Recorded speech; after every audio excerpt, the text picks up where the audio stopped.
In this final section of upper limb bones series, we will be focusing on the anatomy of the hand. We can see here radius and ulna, here distal radio-ulnar joint as well. From that part, hand begins. The hand is a highly specialized structure designed for grasping, manipulation, and fine motor control. It consists of carpal bones, wrist we can say as well, and metacarpal bones, the palm, and also the fingers or phalanx. Carpal bones are 8, metacarpals are 5, and phalanx are 14 bones. Each of these bones has distinct anatomical features and articulations that contribute to hand function. Let's start with carpal bones. Before starting, the anterior surface and the posterior surface we can remember. The anterior surface of the hand is the palm. The posterior surface of the hand is the dorsum. How can we understand that this is the anterior surface of or the posterior surface? If we see the sesamoid bones on the first metacarpal bone, we can say that this is the anterior surface, or hook of the hamate can show us that this view or this part is the anterior surface of the hand. So this is our anterior surface of the hand. Think about the anatomical position. Is it the right or the left hand? If that part is the anterior surface, think about the anatomical position. It should be the right hand, we can say. Now we can start with the carpal bones or wrist bones. The wrist is composed of 8 irregularly shaped carpal bones arranged in 2 rows. This is the proximal row and this is the distal row. Lateral to medial. It means from thumb side to little. Thumb is the first finger. From here to here.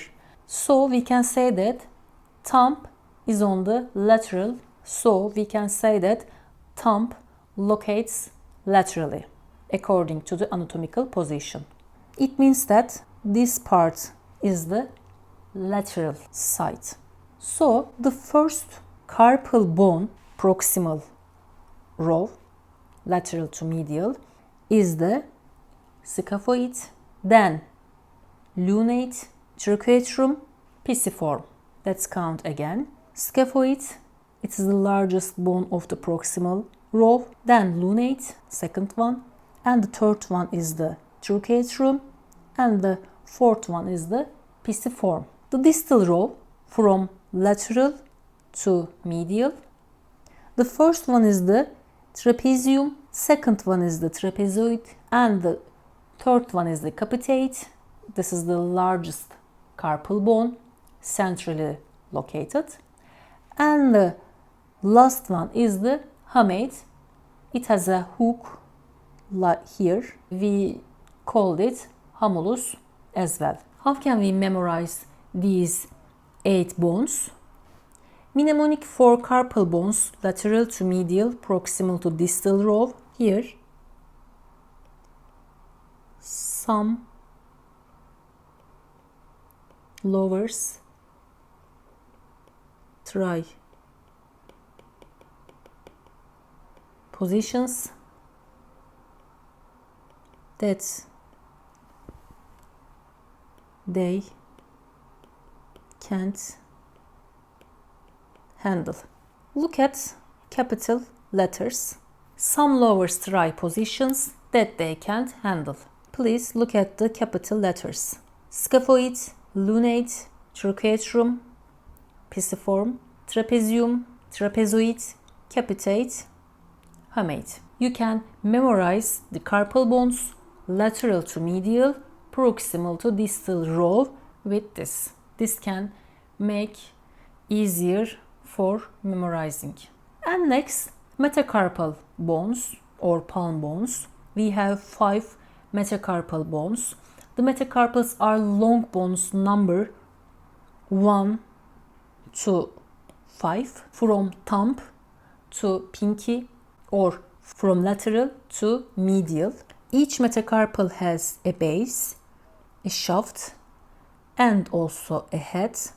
Then phalanx or finger bones. We have 14 finger bones. The phalanx are the small bones that form the fingers and thumb. Each finger except the thumb has 3 phalanx. Proximal phalanx, it closest to hand. Middle phalanx or intermediate phalanx, it's absent in the thumb. And also distal phalanx is the tip of the finger. The thumb, the other name is the pollex, has only 2 phalanx, the proximal phalanx and the distal phalanx. This is the posterior surface of the hand. We called it dorsum. Now you can see the again radius, ulna. Here is the dorsal or Lister tubercle of radius, and then carpal bones begins. This is the proximal row of the carpal bones, and this is the distal row. From lateral to medial, we can count the carpal bones, scaphoid, lunate, triquetrum. On this surface, we cannot see the pisiform, the proximal row of the carpal bones, and distal row of the carpal bones. From lateral to medial, we can start with trapezium, trapezoid, capitate, and hamate. These are the metacarpals, and from that part, the phalanx continue. So, how many bones do we have in the hand? 8 carpal, 5 metacarpal, 14 fingers or phalanx, 27 bones we have in the hand. Now we will discuss about the most common clinical correlations. The first one is the scaphoid fracture. Now we can see the scaphoid bone. This fracture is most commonly fractured carpal bone and is usually caused by a fall on an outstretched hand. And there's a classic sign, a pain in the anatomical snuff box. Here we have a snuff box, and in this fracture there's a risk of avascular necrosis due to retrograde blood supply from the radial artery, because we have a radial artery in the snuff box. You can see the fracture types here. This is the distal one, the waist fracture, and the proximal fracture. And the second one is the boxer's fracture. You can see the 5th metacarpal bone. This is the fracture of the neck of the 5th metacarpal bone, and it occurs due to punching a hard object with a clenched fist. And this fracture is seen common in young males.